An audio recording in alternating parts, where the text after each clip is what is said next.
大家經驗唔係咁多。好，你一開閘嘅時候啊，巴基之星呢就漏閘啊，前面快嘅馬內欄位置秘密武器，中間迎進啊，咁再數出去大外檔兄弟紅，中間紅帽當旺財，出邊可人兒紫色衫嘅，中間紅衫正本紅心同埋阿凡達，咁啊最出嗰邊啊，仲有隻蓋世之寶啊，後一層嘅馬呢，仲見到海翡翠啦，咁啊黃衫藍帽響出邊嘅。再見到內欄位置吉利馬王，中間自由雲啊，尾生幸運神區，尾以天膽搖搖包尾呢，就嗰隻巴基之星嚟㗎。好啦，咁啊差唔多入直路啦，前面放出嚟嘅馬有兄弟紅響入邊，出邊就可人兒兩隻馬拍住嚟放嘅。第三位當旺財內欄第四呢，咁啊仲有迎進啦，秘密武器燉後咗一層喎，咁啊粉紅袖咧響內欄嗰隻啊。再見到中檔位置仲有阿凡達，最出嗰邊呢就海翡翠追緊，鬥到嚟最後300米埋邊兄弟紅，鬥緊就係可人兒，再後邊嘅馬仲有阿凡達上緊，咁啊仲有秘密武器粉紅袖嘅，出邊追啲呢就係嗰隻呢阿凡達，最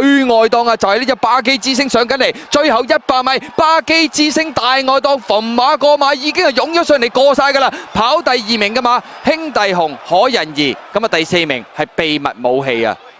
咁啊，結果呢隻巴基之星真係殺得晒啊！出閘係慢，亦都預咗，咁啊都係好有慢勁嘅馬。過往試就亦都顯示過㗎啦。咁啊，但係 A+3欄大外檔縮後邊脫節包尾，逢馬過馬，可能真係好勁啊！第2呢，兄弟紅定係可人兒呢？秘密武器就跑第4。